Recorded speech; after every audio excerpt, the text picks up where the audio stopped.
on, guys? Welcome back. Chris here at Cullowbulla South Farm. Well, guys, I hope everybody had a good Thanksgiving week, and time to get back to work. So we've been working on milling up this pine for our friend. We got a bunch of it done. We did a little bit on Saturday and did some yesterday, and we're gonna hit it today and see what more we can get done. So I figure, what the heck, I'll put you guys on time lapse while we cut up all this pine, and yeah, we'll go from there.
right, guys, so it's actually the next day from when we were milling up that pine. We actually got all of that pine done for our friend, so he's going to be able to come pick that up. Unfortunately, I think that's the last little bit we're going to be able to do for him, as we're going to have to go back to work here pretty quick. So anyway, so we're on to our next projects now, and we have the excavator back. So the excavation company contacted me and said that they finally were going to have some time to get over here for a few days. So they dropped this off last night, and we're here first thing in the morning to get started. So we're back up in the upper field, and we're stumping. So he's pulling the stumps, and then I'm going behind in the tractor and cleaning them up best I can. So anyway, guys, I'm going to set you up, and we're going to work on this for a while.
All right, guys, well, it started raining pretty heavy, and we got chased out of the field with the mud.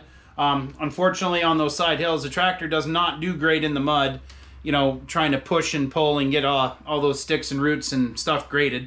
Just kind of makes a muddy mess. So the excavator kept working, but we had to call it quits. So I think I'm going to end the video here, guys. And like I like to say, if you like these videos, please subscribe, hit the like button, and leave us a comment. Tell us what you think. And just remember, it'll be all right.